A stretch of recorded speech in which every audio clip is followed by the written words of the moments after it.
ప్రలోభాలతో తమ పార్టీ నేతలని లాక్కుంటున్నారని కాకాని గోవర్ధన్ రెడ్డి ఆరోపిస్తే అంత అవసరం మాకేంటంటూ కౌంటర్ ఇచ్చారు ఎమ్మెల్యే బుచ్చే చౌదరి. ఈ రోజు మీరు మరలా కొనుగోలు మొదలుపెట్టారు. ఈ రోజు ఇండైరెక్ట్ సేల్ అంటే ఏ విధంగా ఉంది? నాకు తెలిసినటువంటి సమాచారం ప్రకారం నువ్వు ఎవరి చేత అయితే రాజీనామా చేస్తున్నావో వాళ్ళని నీ పార్టీలో చేర్చుకుంటున్నావో ఆ టికెట్ వాళ్ళకే ఇస్తావా? ఇవ్వాలి కదా. కొంతమందికి మాత్రం నేరుగా వాళ్ళతోనే బేరసారాలు పెట్టావు. మీరు రాజీనామా చేయండి, మరలా నా పార్టీలోకి రండి, నా పార్టీలో ఈరోజు నీకు అవసరం ఏముంది? ఈరోజు ఈ 11 మంది రాజ్యసభ సభ్యుల మీద నువ్వు ఎందుకు కన్నేసావు?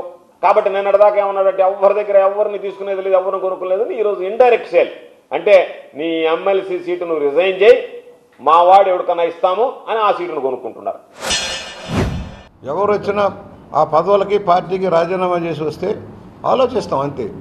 వాళ్ళు మనకి కిరీటాలు పెడతారు అనుకోవద్దండి. రావడంతో కిరీటాలు పెడతారు అనుకోదు.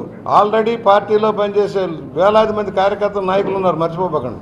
అందువలన చంద్రబాబు గారు చెప్పింది మీరు రాజీనామా చేసి రండి, అప్పుడు పార్టీలో చేర్చుకుంటాము, కానీ కిరీటాలు పెడతామని ఎక్కడ చెప్పట్లేదు కదా. మాకేం కర్మయ్య, 161 మంది ఎమ్మెల్యేలు చేతిలో పెట్టుకొని 164 మంది చేతిలో పెట్టి మాకేం పని? కాంట్రాక్ట్లు ఇవ్వాల్సిన పనే ఉంది. వచ్చేవాళ్ళు వస్తారు, మాకున్న బలం మాకుంది, మా వాళ్ళనే సర్దుబాటు చేయాల్సిన అవసరం ఉంది. పదవుల పంపిణీలో అందరికీ న్యాయం చేయాల్సిన అవసరం ఉంది. సామాజిక ఈక్వేషన్లో ప్రాంతీయ అవసరాలను పట్టుకొని చేసుకోవాల్సిన పరిస్థితి ఉంటుంది.